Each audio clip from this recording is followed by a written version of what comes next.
दूर किसी जंगल में एक टुनटुनी चिड़िया रहती थी।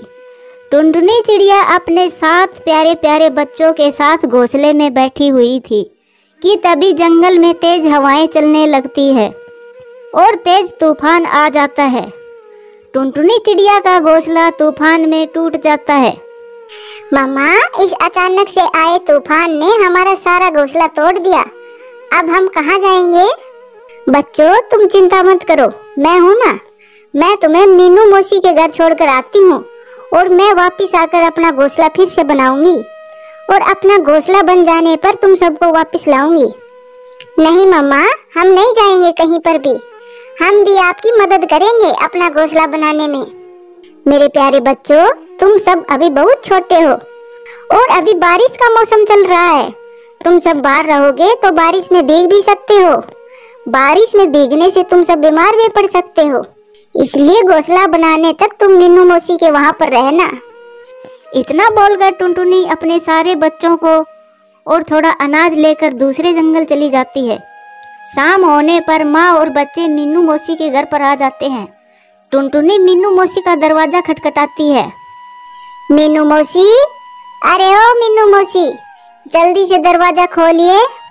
टुनटुनी चिड़िया बहुत देर तक मीनू मौसी का दरवाजा खटखटाती रही, लेकिन मीनू मौसी ने दरवाजा नहीं खोला। अरे टुनटुनी बहन, तुम यहाँ पर कैसे? क्या बताऊँ रानो बहन? फिर टुनटुनी चिड़िया सारी बात रानो चिड़िया को बता देती है।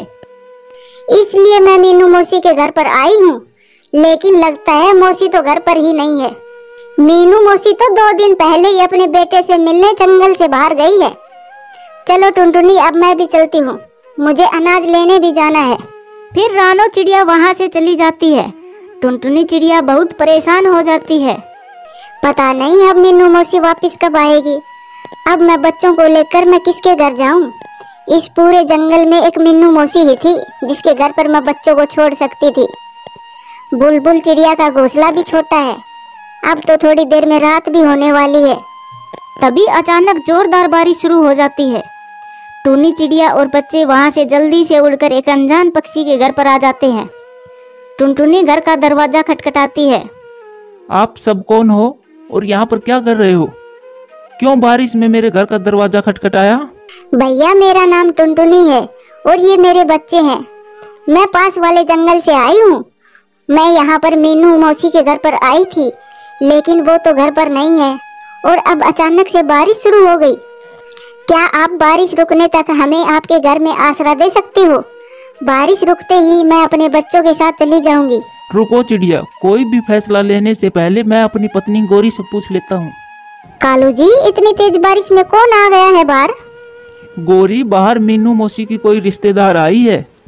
मीनू मौसी तो घर पर नहीं है, इसलिए बारिश रुकने तक हमारे घर में आसरा मांग रही है। उसके साथ उसके 7 बच्चे भी हैं। नहीं नहीं कालू जी, मैं नहीं दे सकती आसरा। जाओ और मना कर दो उस चिड़िया को। अरे गोरी, उसके पास एक पोटली भी है, लगता है उसमें अनाज है। तुम एक बार बाहर जाकर उनसे बात तो कर लो। क्या क्या कहा? आप रुकिए, मैं अभी जाती हूँ। सुनो चिड़िया, मैं अपने घर में किसी को भी फ्री में रहने नहीं देती। तुम्हें रुकना है तो बदले में कुछ देना होगा, तभी मैं तुम्हें आसरा दूंगी। बहन जी, मेरे पास इस पोटली में अनाज है, आप इसमें से थोड़ा सा अनाज ले लेना, लेकिन हमें आपके घर में थोड़ी सी जगह दे दीजिए। ठीक है, तुम सब घर के अंदर आ सकते हो और अंदर आते समय अपने पंजों को पोंछ लेना। मेरा घर गंदा नहीं करना। तुम सब इस घोंसले में रहना और तुम्हारी पोटली से आधा अनाज मुझे किराया का दे देना। गोरी आधा अनाज किराया का ले लेती है और वो अनाज लेकर अपने घर में वापस आ जाती है। कालू जी, आज तो मजा ही आ गया। अच्छा हुआ जो ये चिड़िया हमारे पास पनाह मांगने आ गई। हमें तो बैठे बैठे ही फ्री में अनाज मिल गया। गोरी, मैंने ये अदरक वाली चाय बनाई है, जाओ ये चाय उन सबको देकर आओ। बेचारे बारिश में भीग कर आए हैं। ओहो, बड़े आए चाय देने वाले। वो सब क्या तेरे रिश्तेदार हैं जो हम मेहमान नवाजी करें? आप चुपचाप सो जाओ, ये सारी चाय मैं पी लेती हूँ। आए बड़े फ्री में चाय पिलाने वाले।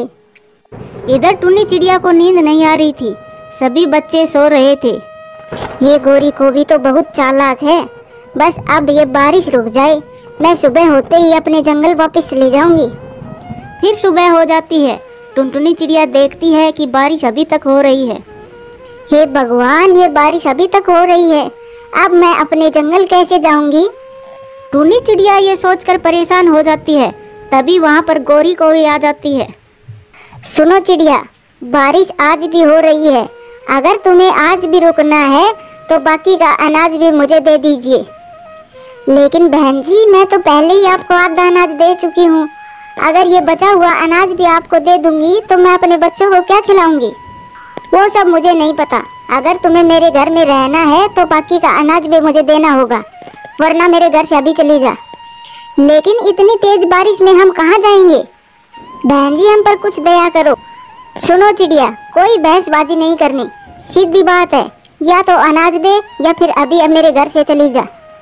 टुन्नी चिड़िया मजबूर थी और इसकी मजबूरी का फायदा गोरी कौवी ने उठाया। टुन्नी चिड़िया ने अपना बचा हुआ अनाज गोरी कौवी को दे दिया। पता नहीं ये बारिश कब रुकेगी, मैं अपने बच्चों को क्या खिलाऊंगी? जब तक बारिश नहीं रुकेगी तो मैं अपने जंगल वापस भी नहीं जा पाऊंगी। रात हो जाती है। टुन्नी अपने बच्चों को सुला देती है। पूरी रात ऐसे ही बारिश होती रहती है और फिर सुबह हो जाती है। टुन्नी दरवाजे पर आकर देखती है, लेकिन आज भी बारिश रुकने का नाम नहीं ले रही थी। तभी गोरी आ जाती है। अब तुम्हारे पास मुझे देने के लिए अब कुछ नहीं है, इसलिए तुम अपने बच्चों को लेकर चली जाओ। आपने हमारा सारा अनाज तो ले लिया, अब मेहरबानी करके बारिश रुकने तक हमें रहने दो। इतनी तेज बारिश में बच्चों को लेकर कहाँ जाऊंगी मैं? बड़ी आई बारिश रुकने तक रहने वाली। मैंने क्या धर्मशाला खोल रखी है जो फ्री में रहने दूं? अगर तुम्हें मेरे घर में रहना है तो अनाज तो देना ही होगा। इतना कहकर टुन्नी और उसके बच्चों को बाहर निकाल देती है। मम्मा, अब हम कहाँ जाएंगे? हमें बहुत ठंड लग रही है। ये बारिश का पानी तो बहुत ठंडा है। चलो बच्चों, हम किसी और से मदद मांगते हैं। टुन्नी चिड़िया और बच्चे वहाँ से निकल जाते हैं। वो जंगल में इधर उधर भटकते रहते हैं। उनको कहीं पर रुकने का आसरा नहीं मिलता। लगातार बारिश में भीगने के कारण बच्चों को तेज बुखार आ जाता है। टुनटुनी चिड़िया अपने बच्चों के साथ एक पेड़ की डाली पर बैठ जाती है। अब मैं क्या करूं? मेरे बच्चों को तेज बुखार आ गया है। इस जंगल में तो मैं किसी को जानती भी नहीं। टुनटुनी चिड़िया रोने लगती है। तभी वहाँ पर रानो चिड़िया आ जाती है। अरे बहन, तुम इन बच्चों को लेकर इस बारिश में क्यों बैठी हो? और तुम्हें पहले इस जंगल में कभी नहीं देखा। क्या तुम रास्ता भटक गई हो? टुन्नी फिर सारी बात रानो चिड़िया को बता देती है। तुम चिंता मत करो बहन, मैं तुम्हारी मदद करती हूँ। तुम सब आओ मेरे साथ। रानो सब को लेकर अपने घर आ जाती है। पहले तुम इन बच्चों को इस कंबल से ढको। मैं तुम सब के लिए अदरक और तुलसी वाली चाय लाती हूँ। रानो चिड़िया सब के लिए चाय लाती है, लेकिन बच्चे चाय नहीं पीते क्योंकि उनका शरीर बुखार से तप रहा था। बहन जी, बच्चों का बुखार तो बढ़ता ही जा रहा है। तुम चिंता मत करो, मैं अभी डॉक्टर को बुलाकर लाती हूँ। फिर डॉक्टर उल्लू चाचा बच्चों की जांच करते हैं। बच्चों को ज़्यादा ठंड लगी है, तभी इनका बुखार कम नहीं हो रहा। मैं एक जड़ी बूटी देता हूँ, आप ये इन्हें समय पर खिला देना और हो सके तो बच्चों को गर्म ही रखना। उल्लू चाचा, आपकी फीस कितनी हुई? रानो चिड़िया, जिस हालात में ये माँ और बच्चे तुम्हारे घर पर आसरा लेने आए हैं, उस हालत में मैं इनसे फीस कैसे ले सकता हूँ? आपका बहुत बहुत शुक्रिया चाचा। कोई बात नहीं रानो, अब मैं चलता हूँ। रानो बहन, आपका बहुत बहुत शुक्रिया जो आपने मेरी इस मुश्किल घड़ी में सहायता की, वरना मेरे बच्चों का क्या होता। नहीं नहीं टूनी बहन, इसमें शुक्रिया कैसा? ये तो मेरा फर्ज था। हमें मुश्किल वक्त में एक दूसरे के काम आना चाहिए। फिर कुछ दिन ऐसे ही बीत जाते हैं और बारिश भी रुक जाती है। रानो बहन, मेरा जाने का तो मन ही नहीं कर रहा, लेकिन अब मुझे चलना चाहिए। आपके साथ रहकर मुझे बहुत अच्छा लगा। टूनी बहन, आपका घर तो टूट गया था, तो आप कहाँ पर रहोगी? पहले मैं अपना घर बनाऊंगी, तब तक आप मेरे बच्चों को अपने पास रखो। घोंसला बन जाने पर मैं आप मेरे बच्चों को यहाँ से ले जाऊंगी। टूनी बहन, चाहो तो आप मेरे घर के पास ही अपना घर बना लो, फिर हम दोनों आराम से यहाँ रहेंगे। मम्मा, रानो आंटी सही कह रही है, हमें उस जंगल में वापस नहीं जाना चाहिए। वहाँ तो आए दिन तूफान आता जाता रहता है। और हमारा घोंसला टूट जाता है। अब आप भी रानू आंटी के जैसा लकड़ी का घर बना लो, फिर हमारा घर भी नहीं टूटेगा। अरे बेटा, मुझे तो लकड़ी का घर बनाना आता ही नहीं है। अरे टूनी बहन, तुम चिंता मत करो, मैं तुम्हारे लिए लकड़ी का मजबूत घर बना दूंगी। मुझे लकड़ी का घर बनाना आता है, आप बस जंगल से लकड़ियाँ लाकर मुझे दे दो, मैं लकड़ी का घर बना दूंगी। टूनी चिड़िया जंगल से लकड़ियाँ इकट्ठी करके ले आती है और रानो चिड़िया उन लकड़ियों से घर बनाती है। फिर 2-3 दिनों की मेहनत के बाद उनका घर बनकर तैयार हो जाता है। रानो बहन, आपका फिर से बहुत बहुत धन्यवाद। आपने हमारे लिए इतना प्यारा व मजबूत लकड़ी का घर बनाया है। फिर टूनी व उसके 7 बच्चे उस घर में खुशी खुशी रहने लगते हैं। प्यारे दोस्तों, कहानी कैसी लगी कमेंट्स करके जरूर बताना। जंगल में इन दिनों बारिश का मौसम चल रहा है। टुनटुनी के दोनों बच्चे बहुत डरे हुए हैं। उनकी माँ टुनटुनी खाने की तलाश में बाहर गई हुई है। बच्चों ने पहली बार बारिश देखी है। उनको कुछ भी पता नहीं है कि बारिश के समय क्या करना चाहिए। भैया अंदर आ जाओ, बाहर खतरा भी हो सकता है। मम्मा ने कहा है मेरे आने तक घोंसले के बाहर मत जाना। अरे मैं तो बाहर झाँक कर देख रहा था कि ये ऐसी आवाज़ कहाँ से आ रही है। चिंकी, मैंने बाहर देखा है, आसमान से बहुत सारा पानी गिर रहा है नीचे। कुछ भी हो भैया, लेकिन तुम मम्मा के आने तक बाहर मत जाना। चिंकी कुक्कू से बड़ी थी और समझदार भी। उस पर अपने छोटे भाई की देखरेख की जिम्मेदारी भी थी। अपनी माँ का इंतजार करने के सिवाय बच्चे और कुछ कर भी नहीं सकते थे। इधर टुनटुनी चिड़िया बारिश से बचने के लिए एक पेड़ की डाल पर रुकी हुई थी। उसे भी अपने बच्चों की चिंता हो रही थी। बारिश होते हुए बहुत समय बीत गया है, मेरे बच्चे सुरक्षित तो होंगे ना? मुझे जल्द से जल्द मेरे बच्चों के पास जाना होगा, वो दोनों डर रहे होंगे। बारिश रुकने का नाम नहीं ले रही थी। कालू कौवा तेज बारिश में अपने घोंसले की तरफ जा रहा था। तभी उसे टुनटुनी एक पेड़ पर बैठी दिखाई दी। वो उसके पास चला जाता है। अरे टुनटुनी, तुम यहाँ? तुम अभी तक घर नहीं गई? इसका मतलब तुम्हारे बच्चे घर पर अकेले ही होंगे। हाँ कालू भैया, मुझे मेरे बच्चों की बहुत चिंता हो रही है, लेकिन मैं कैसे जाऊँ इतनी तेज बारिश में? टुनटुनी बहन, मैं तुम्हें डराना तो नहीं चाहता, लेकिन मैं बताना चाहता हूँ। सुना है हमारे जंगल में एक खतरनाक चीलों का झुंड आ गया है। हाँ कालू भैया, मुझे ये बात पता है। कल जब मैं मीनू मौसी के घर पर गई थी तब मैंने देखा था कि एक चील मीनू मौसी के बच्चों को खा रही थी। मीनू मौसी घर पर नहीं थी, फिर भी एक बच्चा जीवित था। मैंने उसे बचाने की ठान ली। अरे ओ चील, छोड़ दे इस बच्चे को, नहीं तो तेरा बुरा हाल होगा। और फिर चील को गुस्सा आ गया। वो कहने लगा, अरे ओ चिड़िया, तुम्हारा दिमाग खराब है क्या? अगर मेरा पेट भरा हुआ नहीं होता तो मैं तुम्हें भी खा जाता। और हाँ, एक बात समझ लो, अगर आगे से कहीं दिखाई दी तो मैं तुम्हें नहीं छोड़ूंगा। मैं तुम्हें उसी समय खा जाऊंगा और डकार तक नहीं लूंगा। ऐसी धमकी देकर वो चील वहाँ से चला गया। तभी वहाँ पर मीनू मौसी भी आ गई। वो उसे देखकर बहुत दुखी हो गई, कालू भैया, क्योंकि चील उसके एक बच्चे को खा चुका था। अरे ये क्या हो गया? मेरा तो सब कुछ लुट गया। ये सब किस जालिम ने किया? मैं उसको जिंदा नहीं छोड़ूंगी। मीनू मौसी, तुम्हारे बच्चे को चील ने खाया है। अगर मैं मौके पर नहीं आती तो तेरा ये बच्चा भी नहीं बचता। टुनटुनी बहन, तुम्हारा बहुत बहुत शुक्रिया। मैं तुम्हारा ये एहसान जिंदगी भर नहीं भूलूंगी। पर मैं अब उस चील को नहीं छोड़ूंगी, मैं उसे जान से मार दूंगी। वो दुष्ट मेरे इस बच्चे को भी कभी भी खाने को आ सकता है। अरे मीनू मौसी, जल्दबाजी में कोई गलत कदम मत उठाना।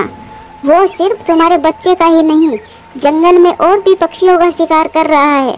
हमें उसे जासे में फंसाना होगा और फिर हम उसको उसके किए की सजा देंगे। बिना सोचे समझे कोई कदम नहीं उठाना। ठीक है टूनी बहन, मैं ऐसा कुछ भी नहीं करूँगी। अच्छा, तो ये सब हुआ था। मीनू चिड़िया के साथ तो बहुत बुरा हुआ। हम उस चील को तो क्या, बाकी और चीलों को भी नहीं छोड़ेंगे। हम सब मिलकर उन सभी को जंगल से भगा देंगे। अब तुम भी जल्दी जाओ घर। हाँ कालू भैया, बारिश रुके या नहीं, मुझे कैसे भी करके बच्चों के पास जाना होगा। ठीक है टुनटुनी, मैं भी चलता हूँ। फिर कालू कौवा वहाँ से चला जाता है। बारिश बहुत तेज थी खुद की परवाह ना करते हुए टुनटुनी तेज बारिश में अपने बच्चों के पास निकल पड़ी। बारिश की वजह से उसे उड़ने में दिक्कत हो रही थी। उसके पूरे पंख भीग चुके थे, लेकिन वो उड़ते जा रही थी। वो देखो, अपना शिकार खुद चलकर अपनी तरफ आ रहा है। इस तेज बारिश में इसे खाने का मजा ही बहुत आएगा। अरे मेरे पास तो मिर्च मसाला भी है, उस चिड़िया को खाकर हम दोनों का पेट भर जाएगा। टुनटुनी चिड़िया शिकारी चीलों के पास आ जाती है। अरे ओ चिड़िया, रुक भी जाओ, इतनी तेज बारिश में कहाँ जा रही हो? टुनटुनी चिड़िया चील को देखकर बहुत डर जाती है। टुनटुनी चिड़िया बहुत ही होशियार और समझदार थी, साथ ही साथ निडर भी थी। उसने चीलों का सामना करने का फैसला किया। चील भैया, मैं अपने घर जा रही हूँ। ऐसे कैसे जाओगी? अब तो तुम हमारे इलाके में आ चुकी हो। अब तुम अपने घर जाने के बजाय सीधे हमारे पेट में जाने वाली हो। उनकी ये बात सुनकर टूनी बहुत डर जाती है। उसे कुछ भी समझ नहीं आ रहा था। तभी टूनी के मन में एक विचार आता है, मुझे कैसे भी करके इनसे छुटकारा पाना होगा। अरे चील भैया, आप मुझे कैसे खा सकते हो? मुझे पहले ही खाने के लिए किसी ने बुक कर रखा है। क्या? ऐसे कैसे? कौन है वो जो हमारे होते हुए भी तुम्हें बुक करके बैठा है? वो और कोई नहीं है, बल्कि मेरा पति है। वो भी एक चील है। मैंने उसकी सेवा की है, 3 प्यारे प्यारे बच्चे भी दिए, फिर भी वो मुझे खाना चाहता है। क्या कोई अपनी खुद की बीवी को खा सकता है भला? कौन अपनी पत्नी को खाएगा? खाने के लिए जंगल में बहुत सारे पंछी है। हाँ चील भैया, कोई भी नहीं चाहेगा, पर मेरा पति चाहता है। यही नहीं, उसने मेरे 3 बच्चों को भी खा लिया है। अगर तुमने मुझे खा लिया तो वो तुम्हें नहीं छोड़ेगा। मुझे खाने का हक सिर्फ उसी का है। किसकी इतनी हिम्मत जो हमसे टकराए? चील भैया, अगर हिम्मत है तो चलो मेरे साथ, एक बार उनसे लड़कर भी देख लो। अगर तुम जीत जाओ तो फिर तुम खा लेना। बताओ, मंजूर है? हाँ हाँ, चलो हम भी तो देखें उस 30 मार्खा को। फिर टुनटुनी चिड़िया निकल पड़ी उस शिकारी चील की तलाश में जिसने मीनू मौसी के बच्चों को खाया था। टुनटुनी चिड़िया आगे आगे उड़ रही थी और वो शिकारी चील पीछे पीछे उड़ रहे थे। आखिर टुनटुनी चिड़िया उस शिकारी चील के इलाके में आ ही गई। अरे ये चिड़िया तो मेरी तरफ ही आ रही है। कल तो ये मेरे से बच गई थी, लेकिन आज मुझे बहुत भूख लगी है। मैं इसका शिकार करके खा जाऊंगा। चील भैया, तुम यहाँ पर ही रुको। अगर उसने तुम्हें यहाँ देख लिया तो वो सतर्क हो जाएगा। मैं अकेले ही जाती हूँ। जब वो मुझ पर हमला करने लगे तो तुम जल्दी से वहाँ आ जाना। टुनटुनी चिड़िया उन्हें वहाँ छोड़कर उस शिकारी चील के पास आ जाती है। अरे वाह, आज तो शिकार खुद चलकर मेरे पास आ गया है। लगता है आज भी मैं पेट भरकर खाना खाऊंगा। हाँ हाँ, कल भी तुमने मेरे छोटे छोटे बच्चों को खा लिया, तो आज तुम मुझे भी खा लो। वैसे भी मैं जिंदा रहकर क्या करूँगी? मेरा तो सब कुछ लुट गया है। अरे चिड़िया, वो बच्चे इस दुनिया में मेरा पेट भरने के लिए ही आए थे। उन पर मेरा अधिकार था। बाहर वो चील टुनटुनी की बातें सुन रहा था। उसे पूरा विश्वास हो गया था और इधर ये चील समझ नहीं पा रहा था कि ये चिड़िया ऐसी बातें क्यों कर रही है, लेकिन वो भी मौका गंवाना नहीं चाहता था। हाँ हाँ, जैसे मैंने तेरे बच्चों को खा लिया वैसे ही मैं तुम्हें खा जाऊंगा। चील उड़कर टुनटुनी चिड़िया पर हमला करने ही वाला था, तभी दूसरे शिकारी चील ने उसका रास्ता रोक लिया। अरे बेटे, जरा रुक जाओ, वो हमारा शिकार है। अरे तुम सब कौन हो? और हाँ, उस पर सिर्फ मेरा अधिकार है। देखो देखो भाइयों, ये कैसा मेरे साथ बर्ताव करते हैं। ऐसा कहते ही उन दोनों में तेज लड़ाई शुरू हो गई। दोनों ने इतनी लड़ाई की कि दोनों घायल हो गए और जमीन पर जा गिरे। दोनों के पंखों से बहुत खून बह रहा था। टुनटुनी दोनों के पास आकर बोली, क्यों भाइयों, कैसी रही? मैंने तुम दोनों को उल्लू बनाया है। मैं ना ही इसकी पत्नी हूँ और ना ही इसने मेरे बच्चों को खाया है। मैंने जानबूझकर तुम दोनों में झगड़ा करवाया ताकि जंगल के बाकी पशु पक्षी सुरक्षित रहे। अब समझ आया? सख्ती से हमेशा युक्ति ही अच्छी होती है। अरे ओ चिड़िया, तूने ये अच्छा नहीं किया। वो दोनों चील इतने ज्यादा जख्मी थे कि उनको जान गंवानी पड़ी। चलो, इनको तो सजा मिली। अरे बाप रे, मैं इन दोनों के चक्कर में अपने बच्चों को तो भूल ही गई। फिर टुनटुनी चिड़िया तेज उड़ते हुए अपने घोंसले की तरफ जाती है। वो अपने घोंसले में पहुंच जाती है। उसके दोनों बच्चे डरे सहमे हुए बैठे थे। वो अपने बच्चों को छाती से लगा लेती है। फिर सभी खुशी खुशी रहने लगते हैं। प्यारे दोस्तों, कहानी कैसी लगी कमेंट्स बॉक्स में ज़रूर बताना।